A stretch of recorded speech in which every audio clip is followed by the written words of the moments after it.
सभी कलियुग अर्थात इस कलयुग में संघ की शक्ति के द्वारा ही राष्ट्रीय एकता संभव है।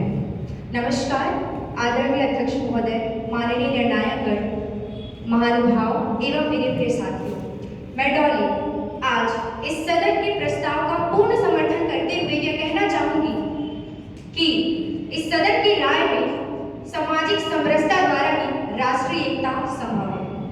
जी हाँ, परंतु इस विषय के पक्ष में बोलने से पहले मैं स्पष्ट करना चाहूंगी कि आखिर सामाजिक समरसता है क्या।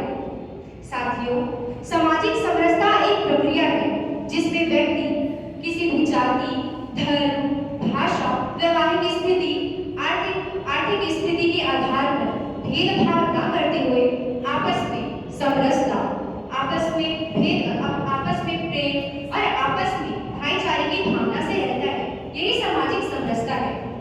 साथियों, सामाजिक समरसता लोगों को अलग करने की भावना नहीं है, यह लोगों को विभाजित करने की भावना नहीं है, बल्कि विभिन्नताओं के बावजूद एक दूसरे को स्वीकार करने की भावना है।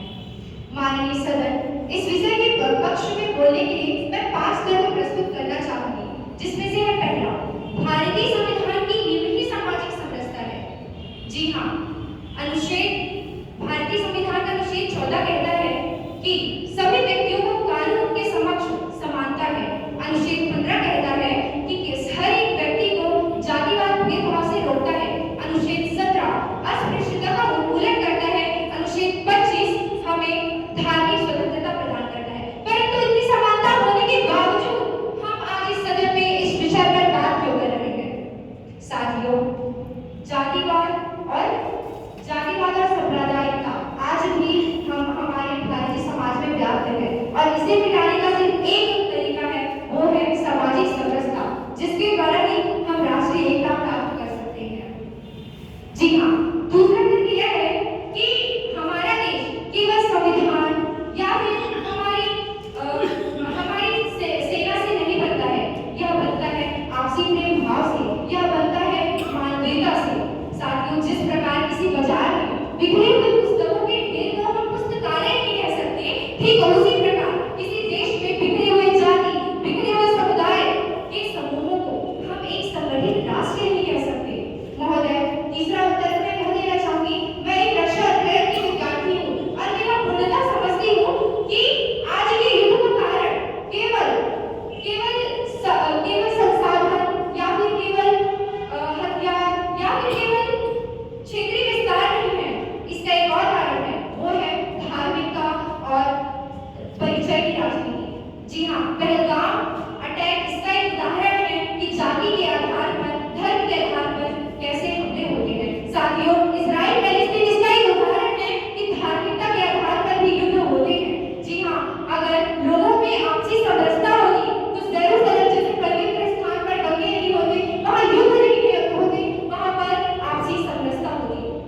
साथियों, चौथा तर्क मैं यह देना चाहूंगी कि आज आर्थिक असमानता का आधार ही सामाजिक समरसता है। जी हाँ, वंचना, भेदभाव, इन सबका एक और एक उपाय है सामाजिक समरसता। साथियों, जिस प्रकार किसी व्यक्ति के शरीर में घाव हो जाता है तो उस घाव को काटकर हम फेंकते नहीं हैं, हम उसका उपचार करते हैं। ठीक उसी प्रकार यदि किसी भी जातीय समुदाय का व्यक्ति गरीब है तो उसे उठाकर हमारे राष्ट्र के मुख्य स्रोत में जोड़ना ही सामाजिक समरसता है, जिसके द्वारा ही हम राष्ट्रीय एकता प्राप्त कर सकते हैं। और ये विपक्ष में एक कटाक्ष भी है। साथियों, मैं यह बोलना चाहूंगी कि आज भारत विश्व स्तर पर एक नेता के रूप में उभर रहा है। इसका कारण क्या है? क्योंकि भारतीय समाज एक समरस समाज है, जो भी विश्व पटल पर नेतृत्व करने में सक्षम है। तभी जाकर वो G20, ग्लोबल साउथ जैसे वैश्विक स्तर पर नेतृत्व कर पाता है। स्वामी विवेकानंद जी कहते थे कि हम ना केवल सहिष्णुता में विश्वास करते हैं, अपितु हम सभी धर्मों को सत्य मानते हैं, जो कि यह बताता है कि जातिवाद और संप्रदाय का असली समाधान सामाजिक समरसता है, ना कि टकराव। साथियों, हमारी भारतीय संस्कृति हमें सिखाता है कि हम किस तरह से सामाजिक समरसता बना सकते हैं। जब मैं कहती हूँ वसुधैव कुटुंबकम, तब मैं पूरे राष्ट्र को एक मानती हूँ, तब हमारे लिए कोई दूसरा नहीं होता, सब हमारा परिवार होता है। साथियों, जब हम